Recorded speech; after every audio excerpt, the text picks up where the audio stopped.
Olá, meus amigos, tudo bem? Nós estamos aqui para dar continuidade ao nosso estudo sobre a sacudidura. Espero que vocês tenham gostado da primeira parte. Nós aprendemos ali muita coisa e vamos continuar aprendendo. Eu falei para vocês que nós iríamos continuar a partir desse ponto aqui. Deixa eu só mais uma vez pegar aqui o laser para eu poder apontar. Então nós vamos continuar a respeito o estudo sobre a sacudidura desse ponto, a colheita, peneiramento e armazenamento do trigo nos tempos bíblicos. Então eu vou explicar rapidamente aqui para vocês como era esse processo dos israelitas, quando eles faziam a colheita ali do plantio deles e o processo que eles faziam para então separar o grão da palha. E lembrando, como eu disse para vocês, esse processo que eles usavam para separar grão da palha foi tirado daí lições espirituais para que nós pudéssemos então entender esse processo da sacudidura que nós estamos estudando aqui. Então, vamos para o nosso estudo. Então, o processo de peneiramento ele se dava da seguinte maneira. Então, era feita a colheita, em seguida era atado em feixes, como vocês podem observar aqui. Depois era colocado sobre uma rocha plana, aí vinha um quarto passo, que era batido com vara flexível.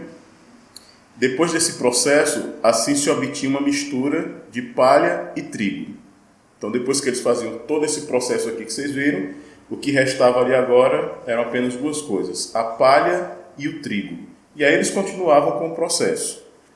E era o seguinte, então a palha mais o trigo eram juntados em pilhas e eles usavam agora um garfo com 5 pontas e a pilha era jogada para cima contra o vento. Então o vento soprava e a palha, que é leve, ela era levada pelo vento, enquanto o grão, que é pesado, mais consistente, o grão caía no chão ali. Então pegava o garfo, jogava para cima, o vento leva a palha, o grão ele caía no chão ali. Então aqui você tem mais ou menos uma foto, mais ou menos não, uma foto de como era esse processo. Então olha, interessante aí, você vê o garfo aqui, 5 pontas, então era jogado assim para cima, o vento levava a palha e o grão caía. Agora é claro que algumas palhas ainda caíam aqui junto com alguns grãos. E aí continuava o processo. O trigo caía no chão, misturava com o restante da palha, que ela estava, eram então amontoados e agora eles usavam outro instrumento, que era a peneira. Então colocavam todos juntos em uma peneira,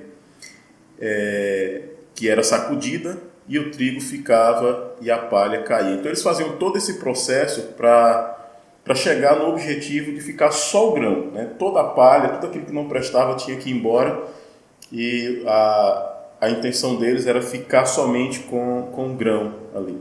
E eles conseguiam fazer esse processo. Então, um detalhamento aqui sobre o peneiramento do trigo. A peneira ela era sacudida primeiramente de forma lenta e com pouca intensidade.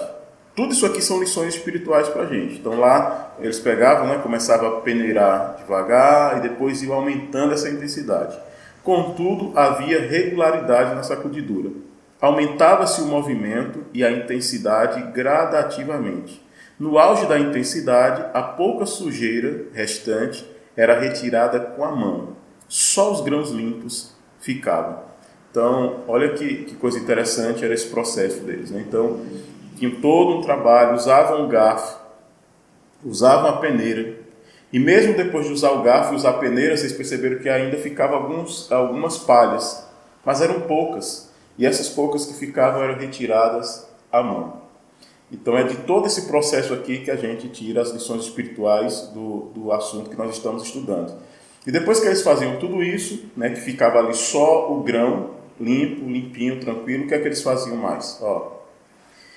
Detalhes ainda sobre o peneiramento. Então finalizava-se o processo com o recolhimento e o armazenamento dos grãos em grandes potes de cerâmica. Então era isso que eles faziam. Muito interessante esse processo deles. Agora, olha aqui para a tela. Sacudidura escatológica. Escatologia é igual doutrina sobre a consumação do tempo e da história. Então nós vamos aqui fazer a aplicação espiritual da sacudidura. O peneiramento em si, ele é um processo e não um simples ato. E não pode começar de modo abrupto e intenso, senão muitos grãos de trigo seriam perdidos. Vai do suave e lento ao forte e intenso. Então veja, esse processo da sacudidura não é um ato isolado, mas é um processo. Nós vamos ver isso com muito detalhe. Eu lembro que, eu não sei se foi no primeiro vídeo ou se foi em alguns áudios que eu gravei para o nosso grupo lá do WhatsApp. Inclusive, se você está vendo esse vídeo e você não faz parte ainda do nosso grupo de estudo sobre profecias, os últimos eventos, né, que precedem a volta de Jesus, e você quer fazer parte do nosso grupo no WhatsApp, você pode deixar aqui o seu comentário embaixo do vídeo. Não deixe o seu telefone, tá bom? Porque todo mundo tem acesso. Você deixa só o seu comentário que deseja fazer parte e depois a gente dá um jeito para eu disponibilizar o link para você poder acessar e entrar no grupo do WhatsApp, se assim você desejar. Então eu falei, não lembro se foi no primeiro estudo, na primeira parte, ou se foi em algum áudio no grupo do WhatsApp, que eu falei sobre a remoção, né, quando a igreja ela tem que remover um membro do hall de membros, que ali a igreja não está ali condenando, excluindo a pessoa, mas é um processo para tentar restaurar, para tentar salvar a pessoa. Então, você não pode ver, por exemplo, uma pessoa que passou por um processo disciplinar na igreja como se estivesse nesse único ato acontecendo a sacudidura dessa pessoa, no sentido de que ela já estivesse sendo excluída, separada do trigo, no caso, né? Separada do grão. Não enxerga as coisas com atos isolados. Veja, a sacudidura ela é um processo. Agora, claro, uma sequência de situações negativas na vida da pessoa, se a pessoa não busca uma restauração, se ela não busca uma transformação em Deus, se ela não busca mudar de vida, a tendência é que ela vá fraquejando cada vez mais na vida espiritual. E se não houver mudanças, em algum momento, essa pessoa, sim, ela vai abandonar a Cristo, abandonar a caminhada definitivamente. Mais cedo ou mais tarde, isso vai acontecer. Então, nós precisamos tomar cuidado conosco mesmo e também tomar cuidado como a gente administra essa questão em relação a outras pessoas também. Lembrando, você deve conhecer pessoas que ficaram um tempo afastados dos caminhos do Senhor, mas voltaram. Muitos estão voltando. E talvez eu esteja falando para você e você se encontra distante dos caminhos do Senhor. E aí, você não acha que já é o momento para você voltar? Por que ficar longe? Volte, enxergue nessas palavras, enxergue nesse vídeo, nesse estudo que chegou até você, um chamado de Deus, um convite de Deus para que você volte para os braços dele e se firme com ele. E detalhe, talvez você esteja dentro da igreja, ainda com o nome no registro da igreja, mas talvez esteja longe de Deus. Situações que só você sabe. Mas volte para os braços de Deus. Tá ok? Então vamos avançar aqui no nosso estudo. Então, quando vai começar a sacudidura? Nós já vimos uma referência sobre isso, então estamos no tempo da sacudidura, tempo em que cada coisa que pode ser sacudida, sacudiciar. O Senhor não desculpará os que conhecem a verdade, se não obedecem aos seus mandamentos por palavra e ação. Então, na época da serva do Senhor, né, quando ela escreveu esse livro, ela diz ali que a sacudidura já estava acontecendo nos seus dias. Porque eu já expliquei isso para vocês no primeiro vídeo lá. E agora, uma coisa interessante nesse texto, veja bem aqui, o Senhor não desculpará os que conhecem a verdade, se não obedecem aos seus mandamentos por palavra e ação. Precisa haver harmonia entre aquilo que a gente fala e aquilo que a gente faz. Quando Deus ele revela algo para mim, para você, algo da vontade dele para a nossa vida,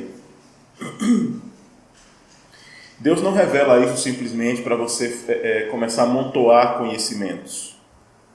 Às vezes a gente pensa que só o conhecimento vai fazer diferença na nossa vida. É o conhecimento prático, colocado em prática, que vai fazer toda a diferença. Não adianta se você é um PhD, se você é mestre, se você alcançou o nível mais alto da intelectualidade, não adianta se sua vida não é um reflexo daquilo que você conhece da vontade de Deus. E a minha também. Nós precisamos harmonizar aquilo que fazemos, aquilo que somos, com aquilo que conhecemos da vontade de Deus. E o texto diz aí, como a gente viu, que Deus não vai perdoar aquele que não obedece à sua palavra, aos seus mandamentos, tanto por palavra como por ação. Claro, aquilo que você conhece da vontade de Deus. A sacudidura já começou, continua e vai aumentar de intensidade até chegar à grande sacudidura final, onde finalmente o grão será separado da palha, ou seja, os fiéis serão separados dos infiéis. Então, hoje nós estamos vivendo uma separação meio que filosófica, né, em cima de ideologia. Então você tem ambos os grupos dentro da mesma igreja, mas um pensando de uma forma, outros pensando de outra, uns conduzindo a coisa para uma direção, outros conduzindo para outra direção, uns trabalhando para poder promover a purificação da igreja de Deus, naquilo que compete, que Deus confiou e compartilha com o ser humano, outros estão ali para atrapalhar, para serem barreiras nesse processo. Mas ambos estão no mesmo ambiente, ambos os grupos. Mas vai chegar um momento em que ocorrerá uma separação física desses grupos. E aí realmente cada um vai buscar o seu partido, os seus pares, né? Cada um vai buscar os seus pares. Trigo estará com trigo, joio estará com joio. Porque palha é palha, grão é grão, trigo é trigo, joio é joio. Então vai chegar esse momento. E quando chegar esse momento da separação física, o meu desejo é estar no meio do trigo. E eu espero que esse seja, sim, o seu desejo também. Estar no meio do trigo. Aí diz aqui, virá, mas já começou. Ao ser o povo de Deus selado em sua testa, e não se trata de selo ou sinal que se possa ver, mas uma fixação da verdade, tanto intelectual como espiritualmente, de modo que não possa mais mudar, estará também selado e preparado para a sacudidura que há de vir. Na verdade, ela já começou. Os juízos de Deus estão agora sobre a terra para nos advertir, a fim de sabermos o que virá. Então a situação ela está se apertando cada vez mais. Ela está se intensificando cada vez mais. E nós precisamos tomar muito cuidado com isso. Porque, como diz aqui, Deus permite que venha o juízo sobre a terra para poder nos alertar. Eu estou gravando esse vídeo exatamente no dia, acho que hoje são 19, se eu estiver errado me corrija aí, mas no mês de maio, acho que é 19, hoje são 19, de 2020. Não sei quando que você vai estar vendo esse vídeo, mas nós estamos passando por um processo, né, de um vírus, o Covid-19, que afetou o mundo todo, comprometeu a estabilidade do mundo todo, de todas as nações. E nós devemos, na verdade, enxergar nas situações que envolvem essa questão do vírus, não só a parte da doença em si, mas o impacto que ele está trazendo na sociedade, na política, na religião. Nós precisamos enxergar isso como um aviso de Deus de alguma forma. E um aviso de que coisas piores estão por acontecer. Mas nós podemos estar guardados disso, se nós estivermos nos braços de Jesus. O texto disse aí que, ao ser o povo de Deus selado em sua testa, e não se trata de um selo ou sinal que se possa ver, mas de uma fixação na verdade, tanto intelectual como espiritualmente, de modo que não possa mais mudar. Estará também selado e preparado para a sacudidura que há de vir. Então Deus ele vai preparar o seu povo. Ele está preparando o seu povo. E em breve Deus vai colocar o selo dele no seu povo. E eu espero receber esse selo, espero que você também o receba. Nós vamos ter um estudo aqui, você lembra lá na linha do tempo? Lembra quando eu falei no primeiro vídeo lá? Então nós vamos ter um estudo onde nós vamos aqui aprender sobre essa questão do selamento. Ok? Então, queridos, aqui eu termino a segunda parte do nosso estudo sobre sacudidura. Isso foi um pouquinho mais rápido. E nós vamos fazer a terceira parte em breve. Terceira e última parte Então, todo o estudo da sacudidura a gente está dividindo em 3 partes para que não fiquem vídeos muito extensos. Assista e o processo, eu falo a mesma coisa que eu falei no primeiro vídeo. Se tiver dúvida, pergunte aqui no comentário, embaixo do vídeo, né? Você pode perguntar, ou lá no grupo, os que estão no grupo no WhatsApp pode fazer perguntas. E qualquer dúvida pode perguntar, não fique na dúvida. Dê sua contribuição, compartilhe alguns textos, ajude a gente a crescer, a nos alimentarmos cada vez mais na vida espiritual, tá bom? Fica com Deus, um forte abraço e não deixe de ver a terceira parte do nosso estudo.